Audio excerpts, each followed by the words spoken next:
ప్రార్థన చేసుకుందాం. ప్రేమ కలిగిన తండ్రి, నీకు వందనాలు చెల్లిస్తున్నాను ప్రభువా. నైనా ఆకాశమును, సముద్రమును, వాటిలో ఉన్న సర్వ సమూహముల్ని నీ మాట చేత కలగజేసినందుకే వందనాలు చెల్లిస్తున్నాను ప్రభువా. నీ ఊపిరి మాలో ఉంచి నైనా ఈ లోకంలో ఇంకా బ్రతకడానికి కృప చూపిస్తున్నందుకై వందనాలు ప్రభువా. ఈరోజు ఎంతోమంది నేను లేచి నిన్ను స్తుతించలేని స్థితిలో మరణించి ఉంటారు ప్రభువా. మాకైతే లేవడానికి, ఇంకా బ్రతికి ఉన్నామని నేను చెప్పుకోవడానికి మాలో నీ ఊపిరి నుంచినందుకై వందనాలు ప్రభువా. మరో వారం నేను ఆరాధించడానికి మమ్మల్ని సన్నిధికి చేర్చినందుకై వందనాలు చెల్లిస్తున్నాం ప్రభువా. దయవుంచి యేసుక్రీస్తు ప్రభువా, నీ కృప ద్వారా, నీ రక్షణ ద్వారా మాకు చేసిన ఉపకారానికి ఎంతో వందనాలు చెల్లిస్తున్నాం. నీ రక్తమే మాకు క్షమాపణ ఇచ్చింది, పరిశుద్ధత ఇచ్చింది, తండ్రి దగ్గరికి చేర్చింది. నైనా అది మీరు చేయకపోతే మేము ఎప్పటికీ దూరస్థులంగానే ఉండేవారము, నశించి నరకానికి వెళ్ళేవారము ప్రభువా. పరిశుద్ధాత్మ దేవా, అనుదిన జీవితంలో మీరు ఎంతగానో సహాయపడుతున్నారు. మీ శక్తితోనే మేము బ్రతకడానికి, జీవించడానికి నేను ధైర్యాన్ని, నమ్మకాన్ని కలిగిస్తున్నారు. మీరు లేని జీవితం ఎంతో శూన్యం ప్రభువా. అలాంటి గొప్ప దేవుడిగా మాకున్నందుకై వందనాలు. ఈ కొంత సమయం మా మధ్యకు రండి. మనస్ఫూర్తిగా నిన్ను ఆరాధించడానికి కావాల్సిన పాటలు, తర్వాత నీ మాటలు దయచేయండి. మేము బ్రతకడానికి కావలసిన నీ వాక్యాన్ని కూడా దయచేయండి. సమయం అంతా నీకే అప్పచెప్తున్నాం ప్రభువా. దయవుంచి మీ సన్నిధిని మాకు ప్రసాదించమని కోరుతున్నాము. మీ సన్నిధి అనుభవించగలిగే ఆ ధన్యత ఇవ్వమని కోరుతున్నాం ప్రభువా. మేము వచ్చినా, మీరు రాకపోయినా, మీ సన్నిధిని మాతో పంపించకపోయినా దేవా, మేము వెళ్ళలేం ప్రభువా. వెళ్ళినా ఫలితం ఉండదు నైనా. దయవుంచి గొప్ప నీ సన్నిధిని మేము అనుభవించేంతగా ఈ సమయాన్నంతా చేయమని కోరుకుంటూ ఈ ప్రార్థన మా రక్షకుడైన యేసుక్రీస్తు వారి నామంలోనే ప్రార్థించి వేడుకుంటున్నాము తండ్రి. ఆమేన్. వసన సంవత్సరం నుంచి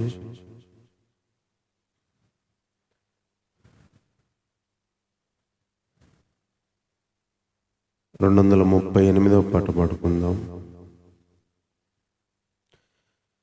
నీకే గాన స్తుతి మాలిక, నీ కొరకే ఈ ఘన వేదిక.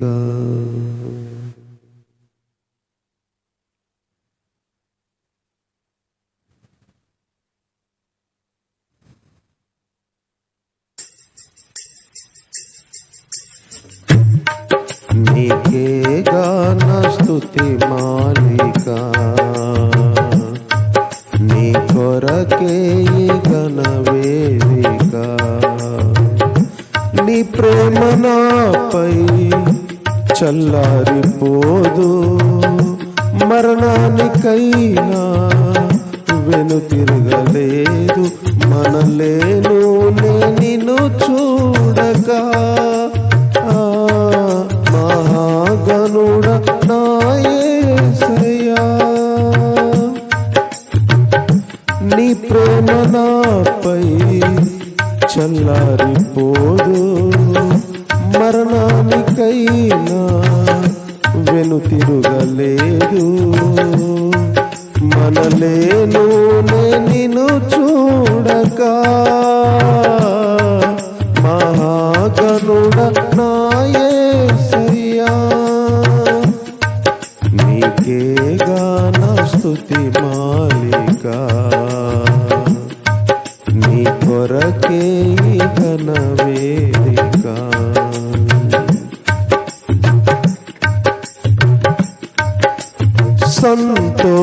సంతోషగానాల స్తోత్ర సంపద నీకే చెల్లించెదను ఎల్లవేళల. అనురాగశీలుడా, అనుగ్రహపూర్ణుడా, నీ గుణశీలత వర్ణింపతరమా. అనురాగశీలుడా అనుగ్రహపూర్ణుడా నీ గుణశీలత వర్ణింపతరమా. నా ప్రేమ ప్రపంచము నీవేనయ్యా, నీవు లేని లోకాన నేనుండలేనయ్యా. నా ప్రాణం నా ధ్యానం నీవేనయ్యా, నా ప్రాణం నా ధ్యానం నీవేనయ్యా. నీకేగా నా స్తుతి మాలిక, నీ కొరకే ఘనవేదిక. నీతో సమమైన బలమైన వారెవరు, వేరే జగమందు నేయందు వెదకినను. నీతి భాస్కరుడా నీ నీతి కిరణము ఈ లోకమంతా ఏలుచున్నదిగా. నీతి భాస్కరుడా నీ నీతి కిరణము ఈ లోకమంతా ఏలుచున్నదిగా.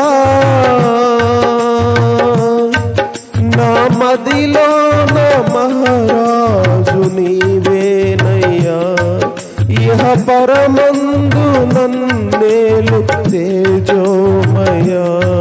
నా మదిలో నా మహారాజు నీవేనయ్యా, ఇహ పరమందు నన్నేలు తేజోమయ్యా. నీ నామం కీర్తించి ఆరాధింతును, నీ నామం కీర్తించి ఆరాధింతును. నీకేగా నా స్తుతి మాలిక, నీ కొరకే ఘనవేదిక. నీతో నిలుచుండు ఈ భాగ్యమే చాలు, వేరే ఆశేమియు లేదు నాకిలలో. నీతో నిలుచుండు ఈ భాగ్యమే చాలు, వేరే ఆశేమియు లేదు నాకిలలో. నా ప్రాణ ప్రియుడా నన్నేలు దైవమా, ఆపదమస్తకం నీకేగా అంకితం. నా ప్రాణ ప్రియుడా నన్నేలు దైవమా, ఆపదమస్తకం నీకేగా అంకితం. నా శ్వాస నిశ్వాసయు నీవేనయ్యా, నా జీవిత ఆద్యంతం నీవేనయ్యా.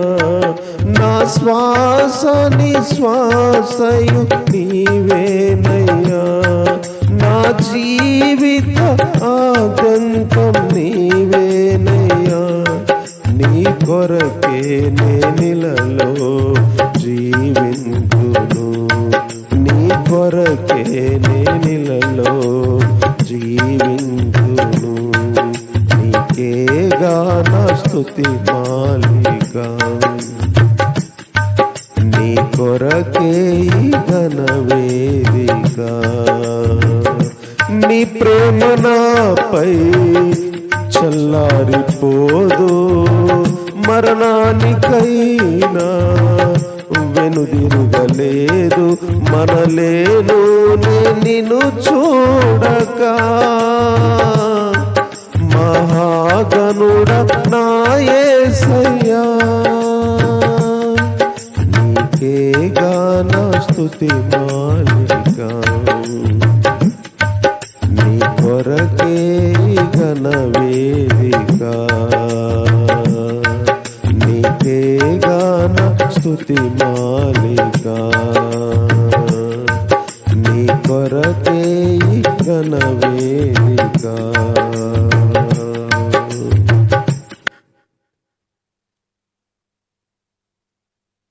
అలాగే 233 పాటు పాడుకుందాం.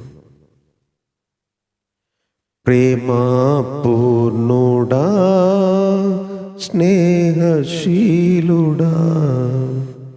విశ్వనాథుడా విజయవీరుడా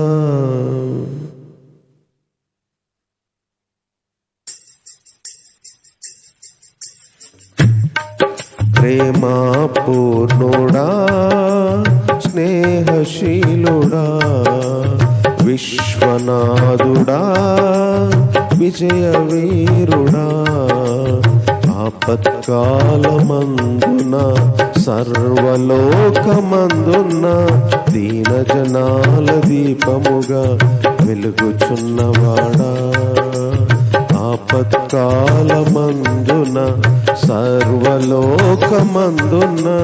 దీనజనాల దీపముగా వెలుగుచున్నవాడా ఆరాధింతు నిన్నే లోకరక్షకుడా ఆనందింతు నీలో జీవితాంతము ఆరాధింతు నిన్నే లోకరక్షకుడా ఆనందింతు నీలో జీవితాంతము నీ కృపయంత ఉన్నతమో వర్ణించలేను స్వామి నీ కృపయందు తుది వరకు నడిపించు యేసయ్యా నీ కృపయంత ఉన్నతమో వర్ణించలేను స్వామి నీ కృపయందు తుది వరకు నడిపించు యేసయ్యా నా తోడు నీవుంటే అంతే చాలయ్యా నా ముందు నీవుంటే భయమే లేదయ్యా నా తోడు నీవుంటే అంతే చాలయ్యా నా ముందు నీవుంటే భయమే లేదయ్యా పూర్ణమై సంపూర్ణమై నీ దివ్య సన్నిధి పూర్ణమై సంపూర్ణమైన నీ దివ్య చిత్తమే నీవు నన్ను నడిపే నూతనమైన జీవ మార్గము పూర్ణమై సంపూర్ణమైన నీ దివ్య చిత్తమే నీవు నన్ను నడిపే నూతనమైన జీవ మార్గము ఇహమందు పరమందు నాకు ఆశ్రయమైనావు ఇన్నాళ్ళు క్షణమైన నన్ను మరువని యేసయ్యా ఇహమందు పరమందు నాకు ఆశ్రయమైనావు ఇన్నాళ్ళు క్షణమైన నన్ను మరువని యేసయ్యా నా తోడు నీవుంటే అంతే చాలయ్యా నా ముందు నీవుంటే భయమే లేదయ్యా నా తోడు నీవుంటే అంతే చాలయ్యా నా ముందు నీవుంటే భయమే లేదయ్యా ప్రేమ పూర్ణుడా స్నేహశీలుడా విశ్వనాథుడా విజయవీరుడా భాగ్యమే సౌభాగ్యమే నీ దివ్య సన్నిధి బహు విస్తారమైన నీ కృప నాపై చూపితివే భాగ్యమే సౌభాగ్యమే నీ దివ్య సన్నిధి బహు విస్తారమైన నీ కృప నాపై చూపితివే బలమైన ఘనమైన నీ నామమందు హర్షించి భజించి కీర్తించి ఘనపరతు నిన్ను యేసయ్యా బలమైన ఘనమైన నీ నామమందు హర్షించి భజించి కీర్తించి ఘనపరతు నిన్ను యేసయ్యా నా తోడు నీవుంటే అంతే చాలయ్యా. నా ముందు నీవుంటే భయమే లేదయ్యా. నా తోడు నీవుంటే అంతే చాలయ్యా. నా ముందు నీవుంటే భయమే లేదయ్యా. ప్రేమ పూర్ణుడా, స్నేహశీలుడా, విశ్వనాథుడా, విజయవీరుడా, నిత్యము ప్రతినిత్యము నీ జ్ఞాపకాలతో నా అంతరంగమందు నీవు కొలువై ఉన్నావులే. నిత్యము ప్రతినిత్యము నీ జ్ఞాపకాలతో నా అంతరంగమందు నీవు కొలువై ఉన్నావులే. నిర్మలమైన నీ మనసే నా అంకితం చేశావు. నీతోనే జీవింప నన్ను కొనిపోయేసయ్యా. నిర్మలమైన నీ మనసే నా అంకితం చేశావు. నీతోనే జీవింప నన్ను కొనిపోయేసయ్యా. నా తోడు నీవుంటే అంతే చాలయ్యా. నా ముందు నీవుంటే భయమే లేదయ్యా. నా తోడు నీవుంటే అంతే చాలయ్యా. నా ముందు నీవుంటే భయమే లేదయ్యా. ప్రేమ పూర్ణుడా, స్నేహశీలుడా, విశ్వనాథుడా, విజయవీరుడా, ఆపత్కాలమందున సర్వలోకమందున దీనజనాలి దీపముగా వెలుగుచున్నవాడా. ఆపత్కాలమందున సర్వలోకమందున దీనజనాలి దీపముగా వెలుగుచున్నవాడా. ఆరాధింతు నిన్నే లోకరక్షకుడా. ఆనందింతు నీలో జీవితాంతము. ఆరాధింతు నిన్నే లోకరక్షకుడా.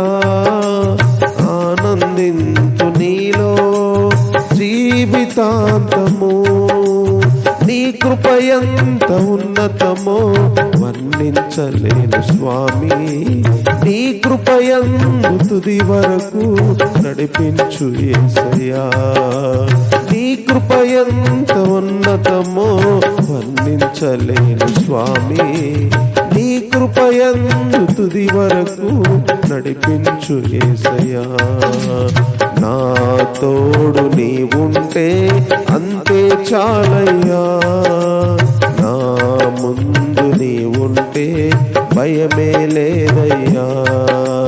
నా తోడు నీవుంటే అంతే చాలయ్యా. నా ముందు నీవుంటే భయమే లేదయ్యా. నా తోడు నీవుంటే అంతే చాలయ్యా. నా ముందు నీవుంటే భయమే లేదయ్యా. భయమే లేదయ్యా. భయమే లేదయ్యా.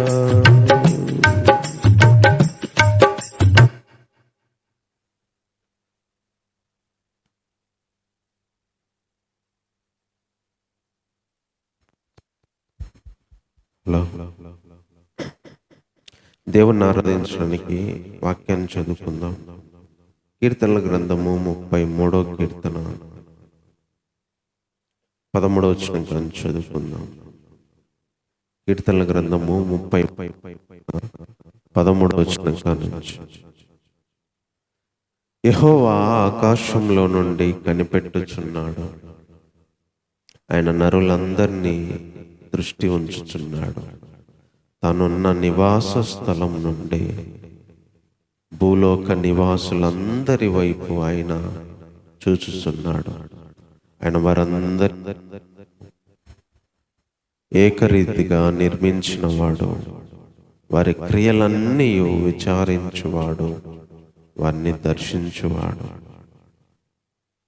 ఏ రాజును సేనా బలము చేత రక్షించబడడు, ఏ వీరుడును అధిక బలము చేత తప్పించుకొనడు. రక్షించుటకు గుర్రము అక్కరకు రాదు, అది దాని విశేష బలము చేత మనుషులను తప్పింపజాలదు. వారి ప్రాణమును మరణం నుండి తప్పించుటకు, కరువులో వారిని సజీవులుగా కాపాడుటకు యెహోవా దృష్టి ఆయన యందు భయభక్తులు గల వారి మీదను, ఆయన కృప కొరకు కనిపెట్టుకుని వారి మీదను నిలుచుచున్నది. ఈ చదువుకున్న ఈ మాటల్లో ఈ కీర్తనకారుడు దేవుని గురించి ఒక విషయం చెప్తున్నాడు. దేవుడంట ఆకాశంలో నుండి కనిపెడుతున్నాడంట. కనిపెట్టడం, మనము ఒక మనిషిని కనిపెడతాం అంటే ఒక ప్రత్యేకంగా చూసే విషయాన్ని కనిపెట్టడం అంటారు.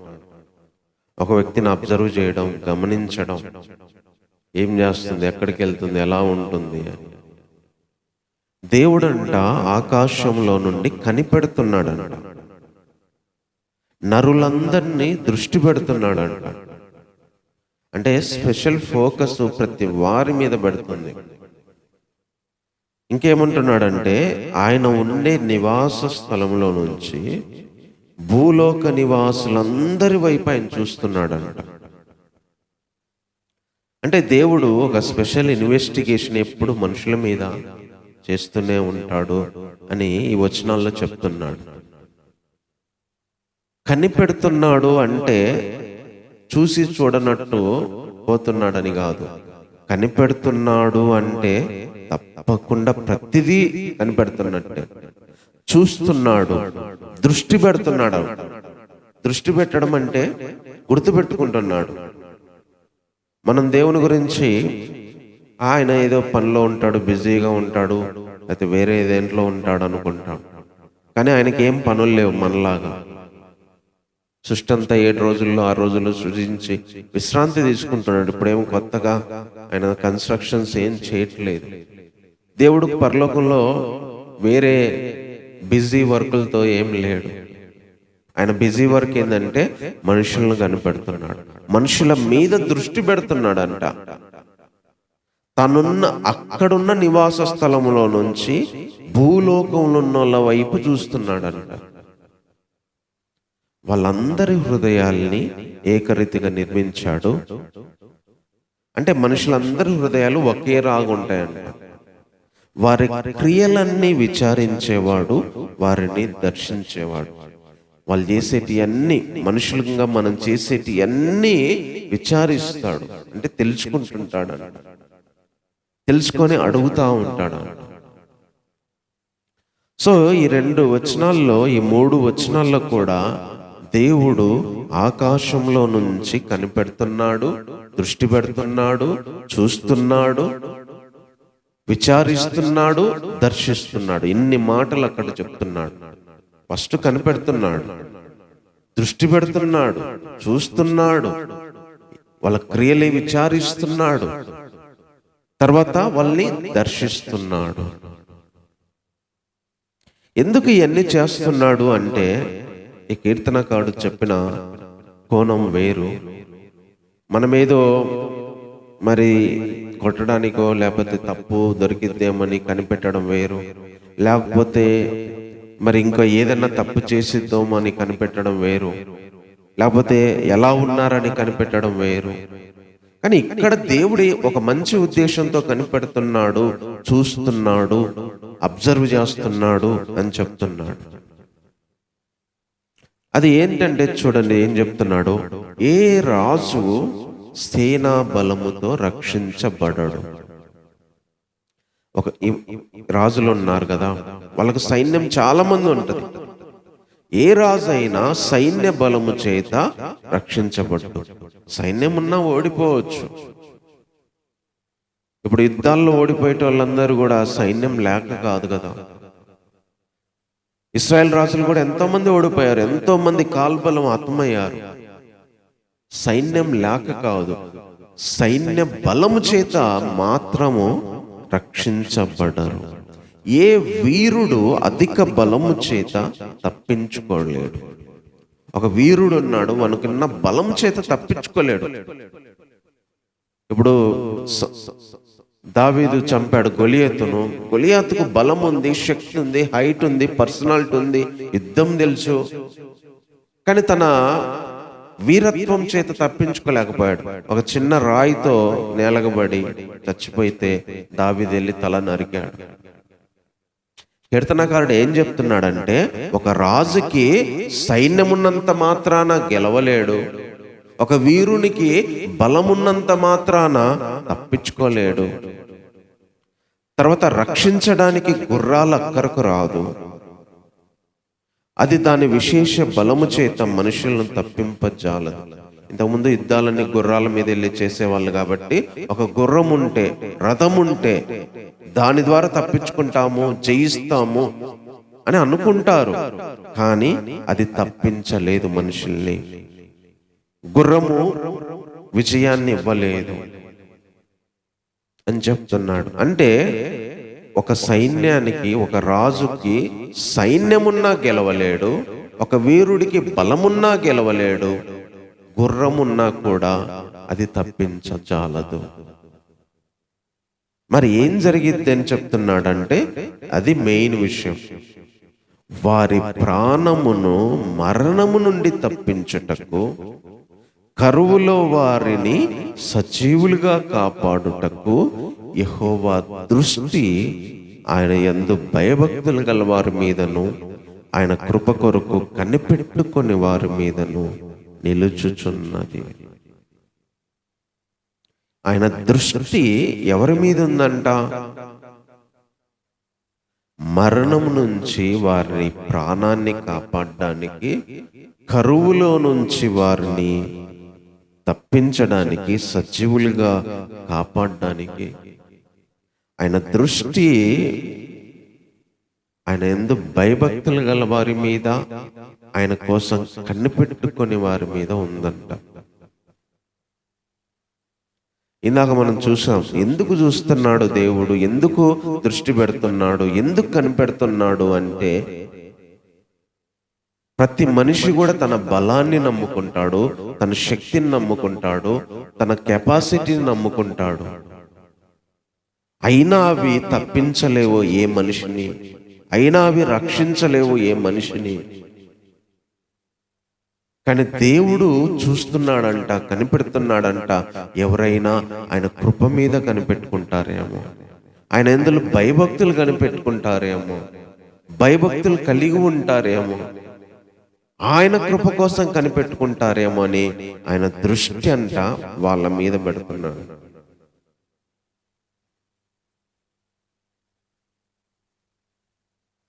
వాళ్ళ మీద పెట్టి వారిని మరణము నుంచి కాపాడుతాడంట, వారి ప్రాణాన్ని.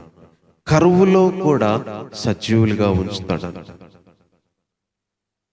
అంటే ఒక రాజు సైన్యానికి వెళ్ళేటప్పుడు సైన్యం ఉంది, ఒక వీరుడు యుద్ధానికి వెళ్ళేటప్పుడు బలం ఉంది, అయినా గెలుస్తారనే నమ్మకం లేదు. గుర్రాలున్నా కూడా అది తప్పిస్తుంది అనే నమ్మకం లేదు. మనుషులందరూ కూడా తనకున్న బలము చేత, ధనము చేత, ఘనత చేత ఏదైనా చేయగలం అనుకుంటారు. అవి మాత్రము వారిని కాపాడలేవు. ఒక మంచి పొజిషన్లో ఉన్నా, అన్ని ఉన్నా కూడా కొన్నిసార్లు వాళ్ళకి హెల్ప్ అవ్వవి, సహాయపడవు. కానీ ఒక వరస్ట్ సిచ్యువేషన్, అంటే మరణము దగ్గర ఉన్నా సరే, కరువులో ఉన్నా సరే, అక్కడ వారిని సజీవులుగా కాపాడుతాడంట, అక్కడ వారి ప్రాణాన్ని తప్పిస్తాడంట. ఎవరైతే ఆయన కృప కోసం కనిపెట్టుకుంటారో, ఆయన ఎందుకు భయభక్తులు కలిగి వారు ఉంటారో వాళ్ళ మీద దృష్టి పెడతాడంట. ఇది దేవుని గురించి మనం నేర్చుకునే విషయం. దేవుని దృష్టి ఎప్పుడు కూడా ఆయన కృప కోసం కనిపెట్టుకునే వారి మీద, ఆయన యందు భయభక్తులు గల వారి మీద ఉంటదంట. ఉండి ఏం చేసిద్దంటే, వాళ్ళు కరువులో ఉన్నా సరే వాళ్ళు సజీవులుగా కాపాడిద్దంట. వాళ్ళు మరణపు అంచుల్లో ఉన్నా సరే వారి ప్రాణాన్ని కాపాడిద్దంట. కొంతమంది ఏమో అన్ని ఫెసిలిటీస్ కలిగి, బలము, ఘనత, పేరు అన్ని కలిగి కూడా తప్పించుకోలేరు, కాపాడబడలేరు. కానీ కొంతమంది కరువులో ఉన్నా సరే, కొంతమంది మరణపంచుల్లో ఉన్నా సరే ఆయన కృప కొరకు కనిపెట్టుకుంటున్నారు కాబట్టి, ఆయన ఎందుకు భయభక్తులు కలిగి ఉన్నారు కాబట్టి ఆయన దృష్టి పెట్టి వాళ్ళని కాపాడుతాడంట. ఇదే ఈరోజు దేవుడు మనకు నేర్పిస్తున్న పాట. దేవుని దృష్టి ఆయన మీద ఆధారపడే వాళ్ళ మీద ఎప్పుడూ ఉంటుందంట. వాళ్ళు ఎంత అట్టడుకెళ్ళినా, వాళ్ళకి ఏ బలము లేకపోవచ్చు, ఏ సైన్యం లేకపోవచ్చు, ఏ గుర్రము రథాలు లేకపోవచ్చు. ఇప్పుడున్న భాషలో చెప్పాలంటే అవి డబ్బు లేకపోవచ్చు, పేరు ప్రఖ్యాతులు లేకపోవచ్చు, జనాలు లేకపోవచ్చు. అవన్నీ ఉంటేనే సాధిస్తాం అనుకుంటారు, గెలుస్తాం అనుకుంటారు. కానీ ఒక వ్యక్తికి అవన్నీ ఏమీ లేకపోయినా జస్ట్ దేవుని కృప ఉంటే, దేవుని యందు భయభక్తులు ఉంటే, ఆయన కృప కోసం కనిపెట్టుకునే మనస్తత్వం ఉంటే వాళ్ళ మీద దృష్టి పెడతాడంట. అందుకే ఆకాశంలో నుండి చూస్తున్నాడంట, ఎవరైనా నా మీద ఆధారపడతారా, నా కృప కోసం కనిపెట్టుకుంటారేమో, నా యందు భయభక్తులు కలిగి ఉంటారేమో, వాళ్ళు మరణంలో ఉన్నా కాపాడుతా, వాళ్ళు కరువులో ఉన్నా కాపాడుతానని. ఈరోజు మన దేవుడు ఆయన కృప కొరకు కనిపెట్టుకునే, ఆయన ఎందుకు భయభక్తులు కలిగిన వారి మీద దృష్టి పెడుతున్నాడంట. అంటే వాళ్ళు కనిపెడుతున్నారంట. ఆయన కృప కోసం ఎదురు చూసే వాళ్ళకి సహాయం చేయాలని. అందుకనే మనము బలాన్ని నమ్ముకోవద్దు. దేవుని శక్తి మనకుంటే, దేవుని కృప మనకుంటే ఈ లోకంలో ఏది కొన్నిసార్లు అవి చేయలేనివి దేవుని కృప చేసింది. ఎన్నో విషయాల్లో దేవుని కృప సహాయపడింది. పెద్ద పెద్ద వీరులు సైతం ఓడిపోయారు. చేస్తాము అనుకున్న వాళ్ళు చేయలేక ఓడిపోయారు. దేవుడైతే తన శక్తితో ఎంతో మందిని నింపి, తన కృప ఇచ్చి ఎంతో మందిని గొప్ప కార్యాలు చేపించాడు. దేవుడు ఆ పైనుంచి చూస్తా ఉన్నాడంట, కనిపెడతా ఉన్నాడంట, దృష్టి పెడుతున్నాడంట, విచారిస్తున్నాడంట, దర్శిస్తున్నాడంట. ఎందుకంటే బలాన్ని నమ్ముకోకుండా, సైన్యాన్ని నమ్ముకోకుండా, గుర్రాలను నమ్ముకోకుండా తన కృపను నమ్ముకుంటారేమో అని, తన యందు భయభక్తులు కలిగేవారుగా ఉంటారేమని ఆయన దృష్టి వాళ్ళ మీద పెడుతున్నాడంట. ఎందుకు పెడుతున్నాడంటే వాళ్ళు మరణములో ఉన్నా కాపాడాలి, వాళ్ళు కరువులో ఉన్నా కాపాడాలి. ఈరోజు దేవుడు ప్రతి ఒక్కరిని చూస్తున్నాడు. తిట్టడానికో, శిక్షించడానికో, లేదా మనం చేసే పాపాలను బట్టి ఎక్కడ చంపుదామో అని, అక్కడ నాశనం చేయాలని కాదు దేవుడు చూస్తుంది. ఇక్కడ చెప్తున్న ఉద్దేశం అది కాదు.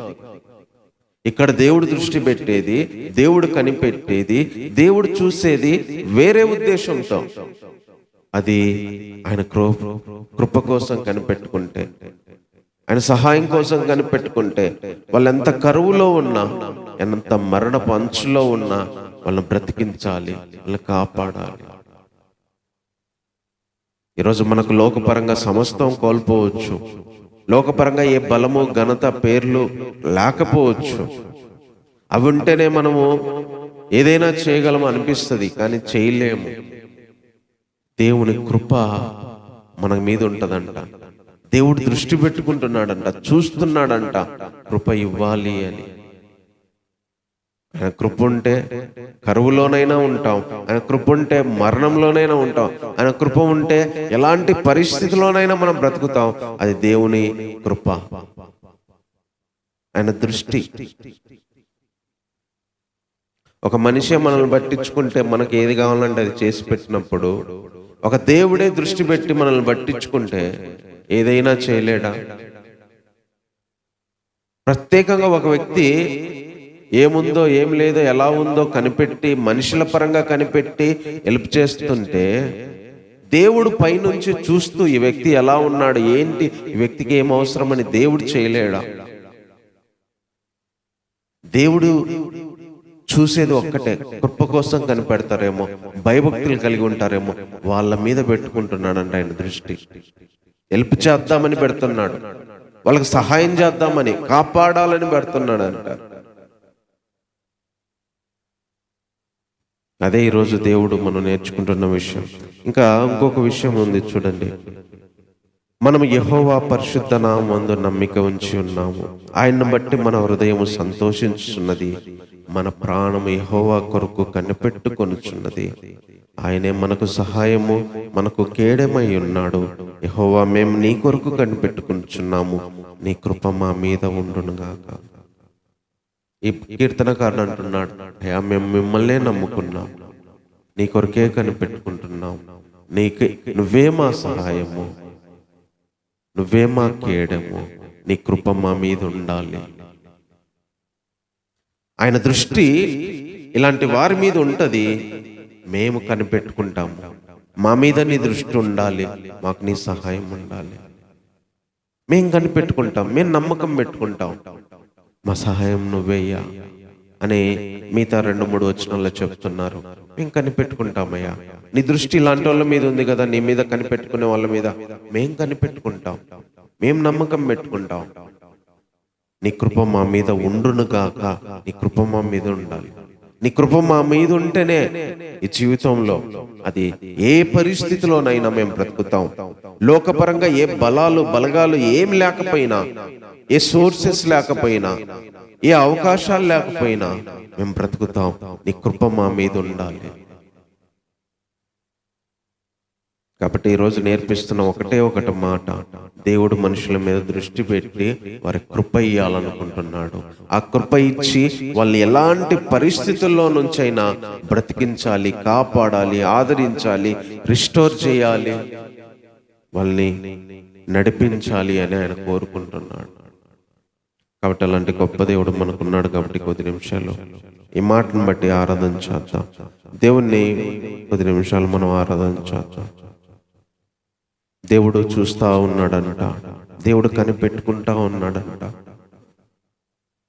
ఎందుకు అంటే, ఎవరైనా డబ్బును నమ్ముకోకుండా, ఎవరైనా మనుషులను నమ్ముకోకుండా, ఎవరైనా ఘనతను నమ్ముకోకుండా, ఎవరైనా పేరు ప్రఖ్యాతులను నమ్ముకోకుండా ఆయన కృపను ఆయన కోసం కనిపెట్టుకుంటారేమని, ఆయన ఎందుకు భయభక్తులు కలిగి ఉంటారేమని, దేవుని సహాయం కోసం ఎదురు చూస్తారేమని చూస్తా ఉన్నాడంట, దృష్టి పెడతా ఉన్నాడంట. ఆయన కృప వస్తే అది కరువులోనైనా బ్రతుకుతాం, ఆయన కృప ఉంటే మరణంలోనైనా బ్రతుకుతాం, ఆయన కృప ఉంటే కన్నీళ్లలోనైనా, ఆవేదనలోనైనా, శ్రమల్లోనైనా బ్రతుకుతాం. ఆయన కృప ఉంటే ఎలాంటి పరిస్థితుల్లోనైనా బ్రతుకుతాం. అది రాజగృహంలోనైనా, అరణ్యంలోనైనా బ్రతుకుతాం. ఆయన కృప ఉంటే అన్నమున్నా, అన్నం లేకపోయినా, సంతోషమున్నా, సంతోషం లేకపోయినా, అందరూ ఉన్నా, ఎవరు లేకపోయినా బ్రతుకుతాం. ఆయన కృప, ఆయనకి ఇదే పని. ఆకాశం నుంచి చూస్తున్నాడంట, కనిపెట్టుకుంటున్నాడంట, దర్శిస్తున్నాడంట, విచారిస్తున్నాడంట. ఎవరైనా నా కృప కోసం కనిపెట్టుకుంటారేమో, గుర్రాలను నమ్ముకోకుండా, బలాన్ని నమ్ముకోకుండా, సైన్యాలను నమ్ముకోకుండా కోసం కనిపెట్టుకునే వాళ్ళకి నా కృపని ఇస్తాను అని చెప్పి ఈరోజు దేవుడు తన కృపను తన కోసం కనిపెట్టుకునే వారికి ఇవ్వడానికి చూచే దేవుడు అయి ఉన్నాడు. ఎప్పుడు చూస్తూ కనిపెడతా ఉన్నాడు తన కృపను ఇవ్వాలని. అలాంటి గొప్ప దేవుడు మనకున్నాడు. కాబట్టి ఈ మాటలను బట్టి దేవుని కొద్ది నిమిషాలు ఆరాధించేద్దాం. మనం ఎలాంటి పరిస్థితుల్లో ఉన్నా దేవుడు తన కృపను ఇవ్వాలని ఎదురు చూస్తూ ఉన్నాడు. మన మీద దృష్టి పెడతా ఉన్నాడు, మనం కనిపెడతా ఉన్నాడు మనకు తన కృప ఇవ్వాలని. మనం ఏ పరిస్థితిలో ఉన్నా తన కృప ఇవ్వాలని, మనకి ఏమి లేకపోయినా తన కృప ఇవ్వాలని. చూస్తూ ఉన్నాడంట, కనిపెడతా ఉన్నాడంట, దృష్టి పెడతా ఉన్నాడంట, విచారిస్తూ ఉన్నాడంట, అంటే తెలుసుకుంటా ఉన్నాడంట, దర్శిస్తూ ఉన్నాడంటే ప్రతిరోజు వచ్చి చూసి వెళ్ళిపోతున్నాడు ఆయన. నిజంగా మనము ఆ కృపను పొందేవారులు కాగా నమ్ముకున్న వారిలాగా ఉంటే నిజంగా మనం ధన్యులం. అలాంటి గొప్ప దేవుణ్ణి బట్టి 10 నిమిషాలు ఆరాధన చేద్దాం. ప్రేమ కలిగిన దేవా, నీకు వందనాలు చెల్లిస్తున్నాం తండ్రి. నీ దృష్టి శిక్షించడానికో, చంపడానికో, కొట్టడానికో, మా పాపాలేవో నైనా వీడియో తీసి పెట్టుకోవడానికో, మేము ఎక్కడ తప్పు దొరికిద్దా అని కనిపెట్టుకోవడానికో చూడట్లేదు. కానీ ఎవరైనా నీ మీద ఆధారపడితే, ఎవరైనా నీ కృప కోసం కనిపెట్టుకుంటే, ఎవరైనా నీ యందు భయభక్తులు కలిగి ఉంటే వాళ్ళని కాపాడాలని, కరువులో నుంచి బయటికి తీసుకురావాలని, కన్నీళ్ళ నుంచి బయటికి తీసుకురావాలని, ఇబ్బందుల్లో నుంచి బయటికి తీసుకురావాలని, శ్రమల్లో నుంచి బయటికి తీసుకురావాలని, ఆవేదనలో నుంచి బయటికి తీసుకురావాలని, అవమానాల్లో నుంచి బయటికి తీసుకురావాలని, ఆవేదన నుంచి బయటికి తీసుకురావాలని, అపజయాల నుంచి బయటికి తీసుకురావాలని మీరు చూస్తూ ఉన్నారు ప్రభా.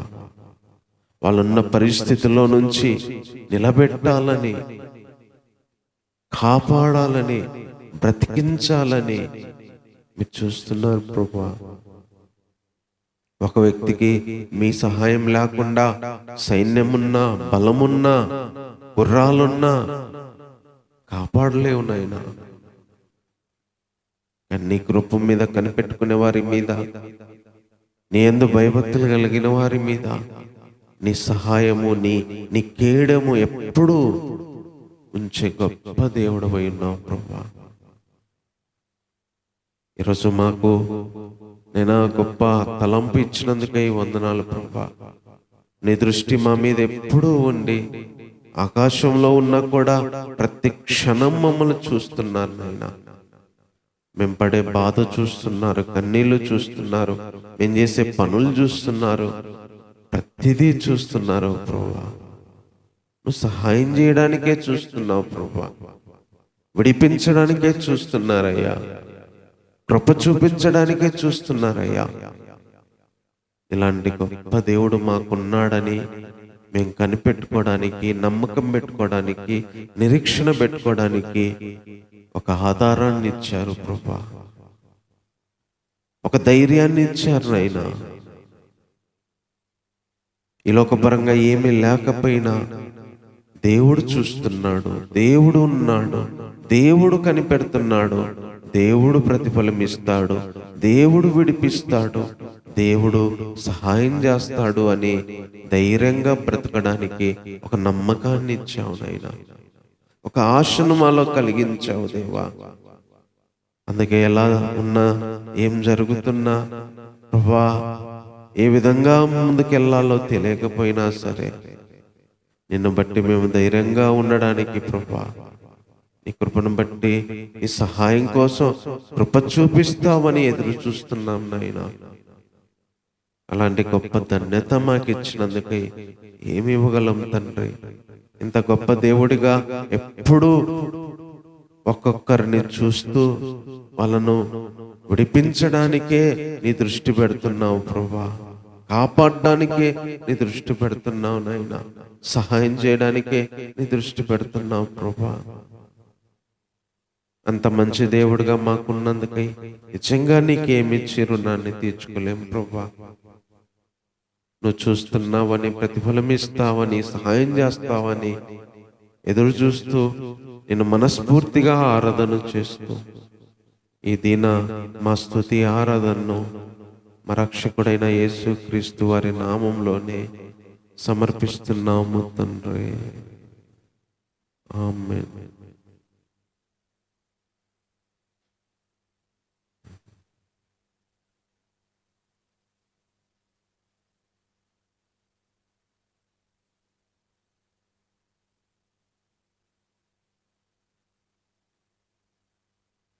ఉజ్జీవ కీర్తనల నుంచి ఒక పాట పాడుకుందాం.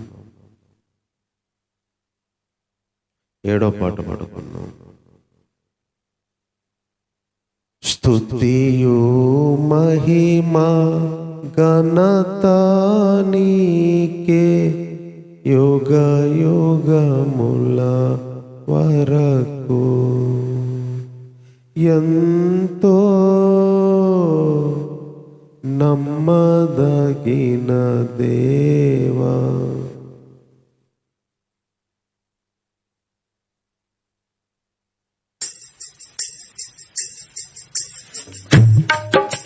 స్తుతియు మహిమా ఘనత నీకే యుగ యుగముల వరకు. ఎంతో నమ్మదగిన దేవా, ఎంతో నమ్మదగిన దేవా, మా దేవుడవై మాకీర్చితివి ఎంతో గొప్ప శుభదినము. మా దేవుడవై మాకీర్చితివి ఎంతో గొప్ప శుభదినము. మేమందరము ఉత్సాహించి సంతోషించెదము. మేమందరము ఉత్సాహించి సంతోషించెదము. కొనియాడెదము మరువబడని మేలులు చేసెనని. కొనియాడెదము మరువబడని మేలులు చేసెనని. స్తుతియు మహిమ ఘనత నీకే యుగ యుగముల వరకు. ఎంతో నమ్మదగిన దేవా, నీవొక్కడవే గొప్ప దేవుడవు. ఘన కార్యములు చేయుదువు. నీవొక్కడవే గొప్ప దేవుడవు. ఘన కార్యములు చేయుదువు. నీదు కృపయే నిరంతరము నిలచియుండునుగా. నీదు కృపయే నిరంతరము నిలచియుండునుగా. నిన్ను మేము ఆనందముతో ఆరాధించెదము. నిన్ను మేము ఆనందముతో ఆరాధించెదము. స్తుతియు మహిమ ఘనత నీకే యుగ యుగముల వరకు. ఎంతో నమ్మదగిన దేవా, నూతనముగ దిన దినము నిలచు నీ వాత్సల్యత మాపై. నూతనముగ దిన దినము నిలచు నీదు వాత్సల్యత మాపై. ఖ్యాతిగా నిలచే నీ నామమును కీర్తించెదమెప్పుడు. ఖ్యాతిగా నిలచే నీ నామమును కీర్తించెదమెప్పుడు.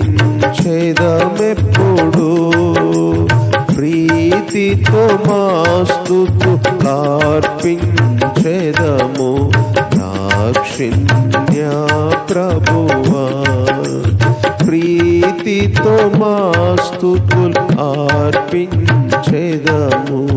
దాక్షిణ్య ప్రభువా.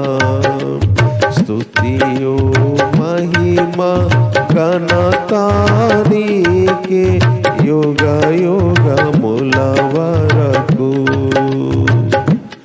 ఎంతో నమ్మదగిన దేవా నీవే మాకు పరమ ప్రభుడవై నీ చిత్తము నెరవేర్చితివి.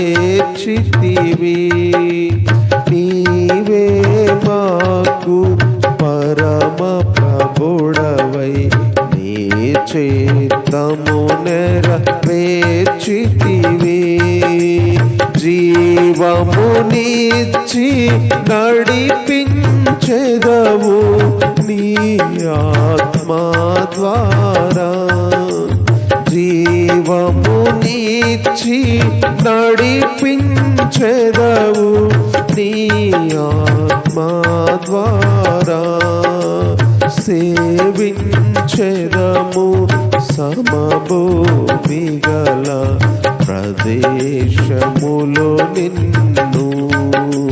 సేవించెదము సమభూమి గల ప్రదేశములో నిన్ను.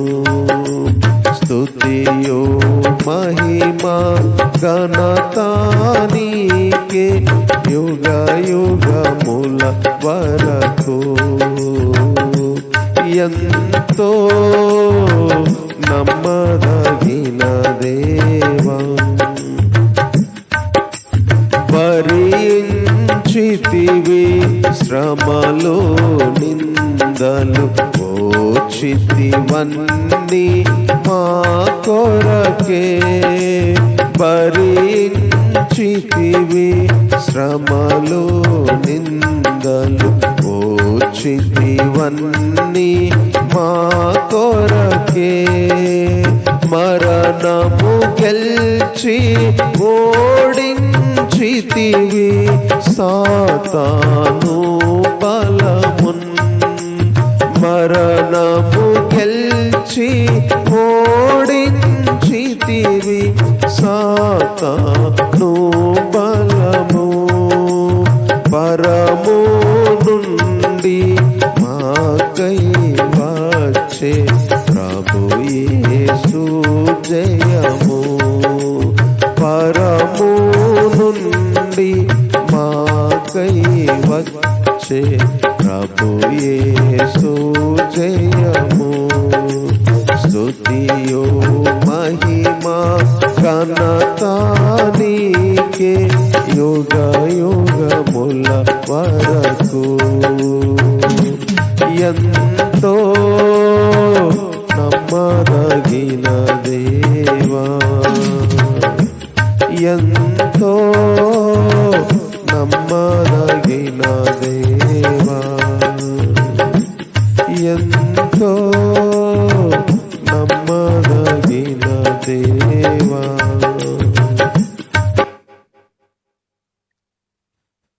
వాక్యాన్ని చదువుకుందాం. ఫిలిప్పీలకు రాసిన పత్రిక. ఫిలిప్పీలకి పౌలు గారు రాసిన పత్రిక 4వ అధ్యాయము 1వ వచనం చదువుకుందాం. కావున నేను అపేక్షించే నా ప్రియ సహోదరులారా, నా ఆనందమును నా కిరీటమునై ఉన్న నా ప్రియులారా, ఇట్లు ప్రభునందు స్థిరులై ఉండుడి. ఈ పత్రిక చివరికి వచ్చాడు. గత 3 వారాల నుంచి ఇదే విన్నాం. చివరిగా ఒక 4-5 మాటలు తన పత్రికలో రాశాడు. అందులో స్టార్ట్ చేస్తూ మొదటగా ఏమంటున్నాడంటే, నేను అపేక్షించే నా ప్రియ సహోదరులారా. అంటే నేను కోరుకునే వాళ్ళు, మీరు నాకు ఇష్టమైన వాళ్ళు, నేను ప్రేమించే వాళ్ళు, అంతేకాదు నా ఆనందం మీరు, నా కిరీటం మీరు.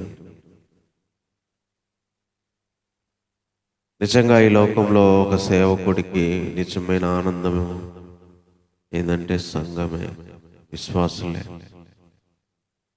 వాళ్ళు దేవుళ్ళు ఎంత బాగుంటే, ఎంత బలంగా ఉంటే వారిని బట్టి సంతోషిస్తారు. అదే పౌలు గారు ఇక్కడ చెప్తున్నారు, నేను అపేక్షించే, నేను కోరుకునే నా ప్రియులారా, నా ఆనందం మీరు, నా కిరీటం మీరు. లోకపరంగా అయితే తల్లిదండ్రులు పిల్లలను బట్టి అతిశయిస్తారు. సొంత పిల్లల్లో, అన్నదమ్ముల అక్క చెల్లెల పిల్లలను, లేకపోతే చుట్టాల పిల్లలను బట్టి. నిజమైన ఆనందము ఒక సేవకుడికి ఎప్పుడంటే తన పిల్లలు ఎవరంటే తన విశ్వాసులు. వాళ్ళే ఆనందం, వాళ్ళే కిరీటం, వాళ్ళే అపేక్షించే ప్రియమైన వాళ్ళు. అది ఆత్మీయ జీవితంలో మెచ్యూరిటీ ఉన్న వాళ్ళకి మనకు ఎవరు ముఖ్యం అనే విషయం అర్థమవుతుంది. పౌలు గారికి అది తెలుసు. అందుకే నా ఆనందం మీరు, నా కిరీటం మీరు, నేను అపేక్షించే నా ప్రియ సహోదరులు మీరు అని చెప్తూ ఈ 4వ అధ్యాయాన్ని స్టార్ట్ చేశాడు. స్టార్ట్ చేసి మొట్టమొదటి విషయం ఏం చెప్తున్నాడంటే, ఇట్లు ప్రభువునందు స్థిరులై ఉండండి. నా ఆనందం మీరు కదా, నా కిరీటం మీరు కదా. నేను ఇప్పుడు దాకా చెప్పినట్లు స్థిరులై ఉండండి. ఇట్లు స్థిరులై ఉండండి, స్థిరంగా ఉండండి. బీ స్టాండ్ అన్నమాట. ఒక ఇల్లు కట్టినా, ఏది కట్టినా ఎప్పుడు నిలబడేటట్టు ఉండాలి, స్థిరంగా ఉండాలి అనుకుంటాం. గాలి వచ్చినా, వర్షం వచ్చినా, ఎండ వచ్చినా, తుఫాన్లు వచ్చినా. ఒక ఆత్మీయ జీవితము, ఒక విశ్వాసీ జీవితం కూడా పర్సనల్గా ఏం జరిగినా, కుటుంబంలో ఏం జరిగినా, సంఘంలో ఏం జరిగినా, ఒక వ్యక్తి జీవితం దేవునిలో ఎప్పుడు స్థిరంగా ఉండాలి. అది ఆయన కోరుకుంటున్న మొదటి విషయం. ఇట్లు స్థిరంగా ఉన్నామన్నాడంటే ఎట్లా? ఎట్లు అన్నాడు. ఇట్లు అంటే ఇప్పుడు దాకా చెప్పినట్టు. ఇప్పుడు దాకా ఏమేం చెప్పాడు? ఫస్ట్ వారంలో విన్నాం, సువార్త కోసమే బ్రతకాలి, సువార్త కోసం పోరాడాలి, సువార్త కోసం ఏకమై ఉండాలి, సువార్త పనే చెయ్యాలి. మొదటి అధ్యాయం మొత్తం కూడా సువార్త గురించి చెప్పాడు. సువార్త ప్రకటించాలి, సువార్త తగినట్టు నడవాలి అని. ఆ సువార్త కోసమే నేను జైల్లో ఉన్నా, సువార్త కోసమే నేను బ్రతికేది. ఒకవేళ చావైతే నాకు మేలు. అసువార్త కోసం నా శరీరం మూలంగా, బ్రతుకు మూలంగా, చావు మూలంగా ఘనత కలగాలి. ఇట్లు స్థిరంగా ఉండండి అని చెప్తున్న మాటల్లో ఆ 3 అధ్యాయాల్లో ఏం చెప్పాడో అవన్నీ చేయమని. ఇంకా 2వ అధ్యాయంలో ఏం చెప్పాడు?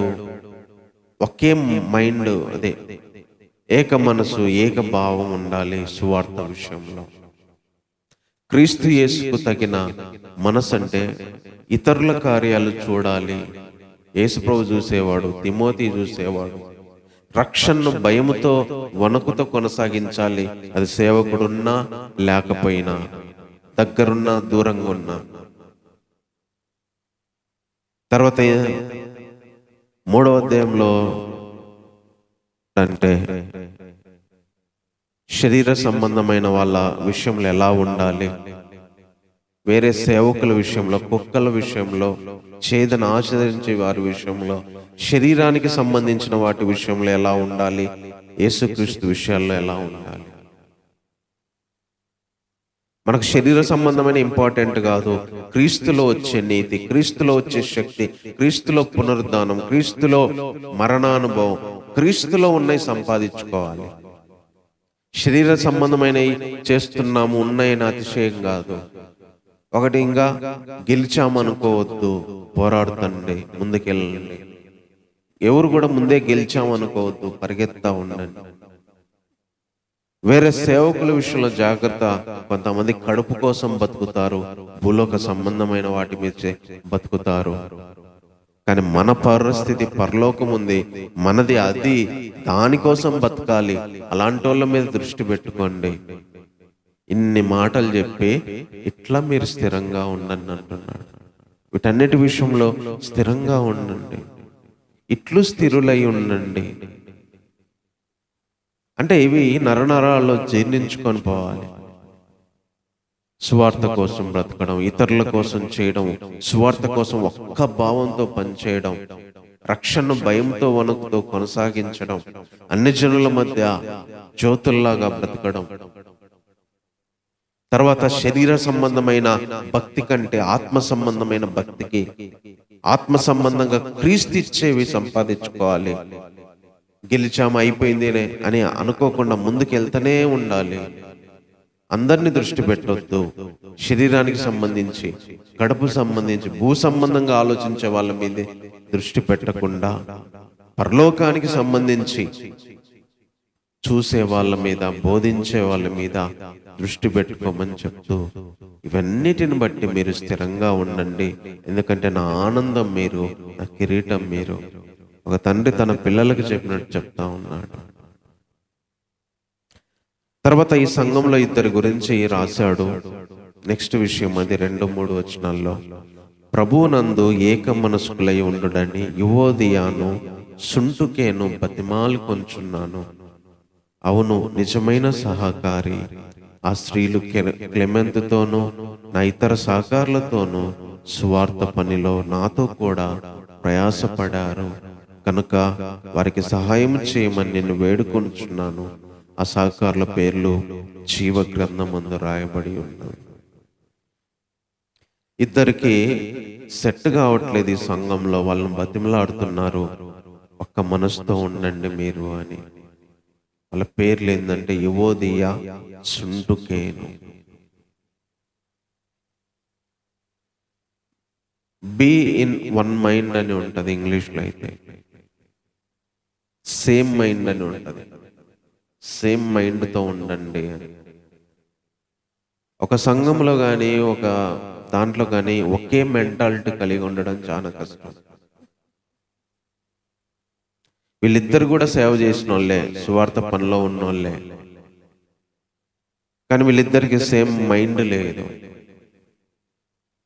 ఏక మనస్సు అంటే, తెలుగులో ఏక మనస్సు అంటే ఇద్దరు మనుషులకి ఒకే మనసు ఉండడం. మనుషులు ఇద్దరు కానీ మనసు ఒకటి ఉండడం. ఇంగ్లీష్లో అయితే బాగా సేమ్ మైండ్ ఉండమన్నాడు. బీ సేమ్ మైండ్ అని ఉంది, అంటే ఒకే మైండ్, ఒకే మనస్సు.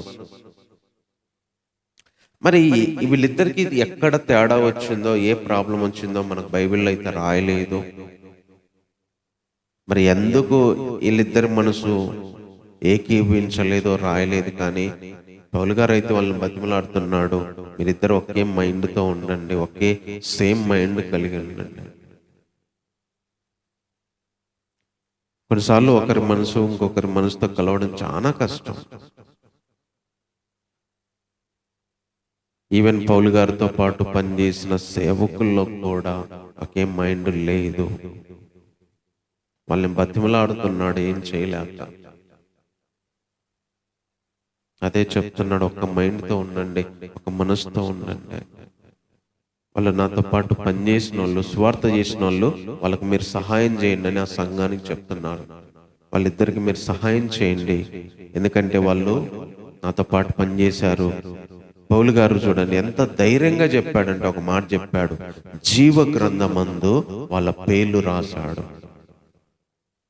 మనం విన్నాం గత వారం అనుకుంటాను, జీవ గ్రంథంలో ఉన్న వాళ్ళు అంతకుముందు వారం ఆ పట్టణంలోకి వెళ్తారు అని. వీళ్ళిద్దరి పేర్లు జీవ గ్రంథంలో రాశాడంట. అంటే వాళ్ళు కన్ఫామ్ ఇంకా పరలోకం అని చెప్తున్నాడు పౌలు గారు. జీవ గ్రంథంలోనే వాళ్ళ పేర్లు ఉన్నాయి. అలాంటి వాళ్ళు, కానీ వాళ్ళిద్దరికి ఒకే మైండ్. హలో, జీవ గ్రంథంలో పేరు ఉంటది, కానీ భూమి మీద ఒకే మైండ్ ఉండదు. At the same time it is possible అన్నమాట. పరలోకానికి వెళ్తారు, కానీ భూమి మీద మాత్రం ఒకే మనస్సు ఉండదు. వీళ్ళిద్దరి పేర్లు జీవ గ్రంథంలో ఉన్నాయి, కానీ ఇక్కడ ఒకే మనస్సు లేదు. ఎందుకంటే మనుషులు కాబట్టి ఒక మనసుకి ఎప్పుడు తేడా ఉండింది. మనసు తేడా ఉన్నంత మాత్రాన పరలోకానికి వెళ్ళరు అని కాదు. వీళ్ళిద్దరి మనసు వేరుగా ఉంది, బతిమాలుతున్నాడు ఒకే మనసుతో ఉండండి అని. వాళ్ళు ప్రయాసపడ్డారు. అంతేకాకుండా వాళ్ళ పేర్లు జీవగ్రంథంలో కూడా ఉన్నాయి అని పౌలు గారు వాళ్ళ పేర్లు ఫైనలైజ్ చేశాడు. వాళ్ళ పరలోకం గ్యారంటీ, వాళ్ళ పేర్లు ఆల్రెడీ దేవుని గ్రంథంలో రాసి పెట్టాడు అని. అందుకనే మెయిన్ సమస్య ఇదే ఈ భూమి మీద. ఒక మైండ్కి ఇంకొక మైండ్కి, అది శరీర సంబంధమైన విషయాల్లో కావచ్చు, ఆత్మ సంబంధమైన విషయాల్లో కావచ్చు, సేమ్ మైండ్ కలిగి ఉండడం అనేది చాలా కష్టమైన విషయం. ఈవెన్ సేవకుల్లో కూడా సేమ్ మైండ్ రావడం చాలా కష్టం. అందుకనే వాళ్ళని బతిమలాడుతున్నాడు, కలిగి ఉండండి అని.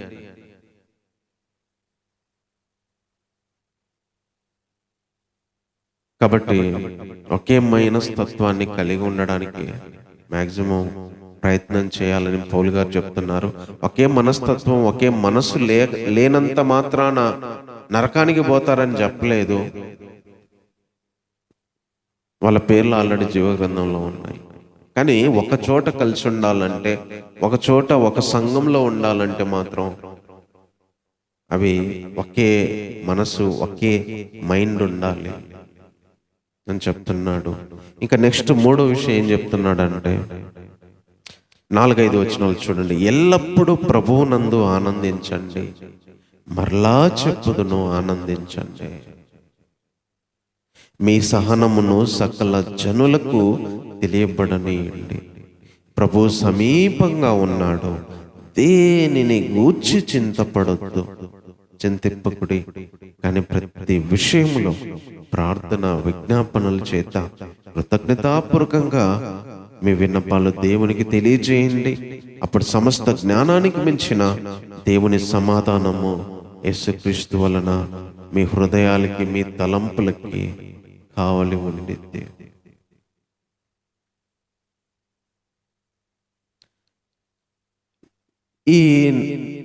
ఈ 4 వచనాల్లో ఏం చెప్తున్నాడంటే, ఎల్లప్పుడూ ప్రభువునందు ఆనందించండి. ఎట్లా ఆనందించామయ్యా అని అంటారు.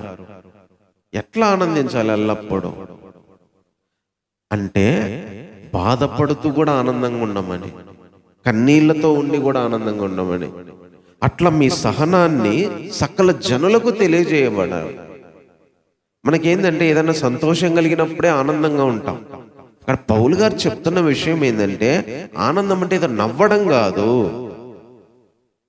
ఎల్లప్పుడూ ఆనందించండి. ఆనందిస్తూ ఈవెన్ శ్రమలో, బాధలో, కన్నీళ్ళలో ఉన్న ఆ సహనాన్ని తెలియజేయండి. దేన్ని గురించి అస్సలు చింతపడొద్దు అన్నాడు. అంటే ఒక వ్యక్తి ఆనందంగా ఉండమని చెప్పిన ఆయనకి వాళ్ళకి బాధలు ఉంటాయని తెలుసు, వాళ్ళకి శ్రమలు ఉంటాయని తెలుసు, కన్నీళ్లు ఉంటాయి, చింతలు ఉంటాయని తెలుసు. ఆనందంగా ఉండమని చెప్పిన ఆయన సహించమంటున్నాడు, చింతపడొద్దు అంటున్నాడు.